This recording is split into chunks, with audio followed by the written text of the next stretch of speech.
में डराउछि वर्तमान समय वर्षा बंगोपसागर काली सुधा एक लघुचाप क्षेत्र सृष्टि हेब जहां अधिक घनीभूत होई बात्यार रूप नहीं पारे। यह कौ आड़क जीव कौटी माड़ हेब स्पष्ट होई नथिले भी चाषी मन में बर्तमान छनका। चाषी बर्तमान चिंतार पड़े कहीं आप जानते धान अमल समय जदि वर्षा होउछि पवन होउछि धान फसल सब नष्ट हो जबार बड़ आशंका करुछंती चाषी। चाषी माने तरतर होई पाचिला धान को काटी नेउथिबार देखिबाक मिलिछि।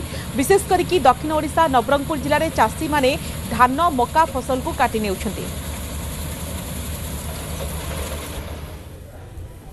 26 और 27 तारिख में दक्षिण ओडिशा रे वर्षा हबार संभावना रही। वर्तमान नवरंगपुर जिला कथा कहबा ताहले वर्तमान मक्का एवं धानर अमल समय एवं यही समय जदि वर्षा हुए निश्चित भाव में चाषी माने प्रबल क्षति सहार संभावना रही।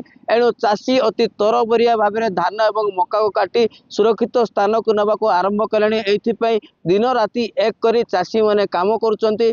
जदि आमे कहबा ताहले नवरंगपुर जिलार पाखापाखि 70 ରୁ 80 भाग धान और मका अमल हो सारी वर्तमान जी धान और मका अमल होबाकू अच्छी से सब नष्ट होबार संभावना रही। तो चाषी कौन कौन सुरक्षित व्यवस्था कर आम निकट किसी चाषी अच्छा आसतु सीधा सड़क आलोचना करें। कौन कह आप जो चाष करते केते एकर धान चाष करते तो बर्तमान कौन करुँच लघुचाप संभाव्य लघुचाप वर्षा को दृष्टि रखी अमल करचु खड़ा आनिक रखीचु तार तरबरिया भाव आम वर्षा को देखी तरबरिया धान मका मिलिंग करचु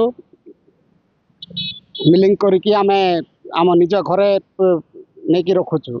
देखु आमर नवरंगपुर जिले तो ओडिशा रे विभिन्न प्रकार आगे भी बात्या उठा मंथा बोली सीटा पाए डर माडर ना कि धान मिलिंग कर दउचु।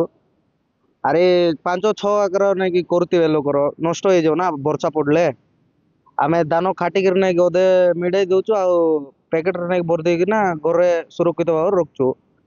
आमर ये मका चाष विषा एमती आगा मिलिंग करवार अच्छी फास्ट रे नले तो सुखाई तेल नहीं कि पानी आसले तो सब आरे अदा हो ना ये बासन दर जीव बोल नहीं कि आमको डर मार्चे धान भाई पानी नस्ता ये आमर नाल पटरे मिसा ना कि जितकी पानी अच्छी काटिक नहीं कि वर्षा मिसा थिला पानी केलानार छाड़ देइचंती एबे सीटा पाए डर माडर ना कि वर्षा आरे आइबो बोल ना कि हमर टीवी न्यूज रे देखौचिन अरे मोबाइल रे देखौ सीटा पाए जल्दी काटी के घरे सुरक्षित भाव रख दउ। तो निश्चित भाव में जो आलोचना करूँ किसी चाषी कहवा अनुसार जो संभाव्य लघुचाप आसबार संभावना रही नहीं चाषी कूल मध्य भय भय सृष्टि होती चाषी से जो बर्तमान अमल हो सारी धान एवं मका ताकू केमिति घर को आणवे सुरक्षित स्थान को नेबे आवश्यक पड़े जरी पाल घोड़ेकिना धान केमिति रखिए मका केमिति से चेष्टा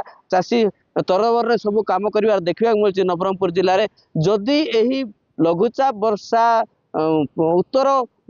उत्तर आंध्र प्रदेश माड हुए ताले निश्चित भाव यार प्रभाव दक्षिण ओडिशा रे पड़िबो एवं दक्षिण ओडिशा रे नवरंगपुर जिलार विशेष प्रभाव पड़िबार संभावना रही। तेणु चाषीर जो आगतुरा पदक्षेप को निश्चित भाव में प्रशंसा योग्य जदि आगुआ पदक्षेप ना क्षति सहबार संभावना रही। नवरंगपुर महेश्वर बेहरा न्यूज 18 ओडिया।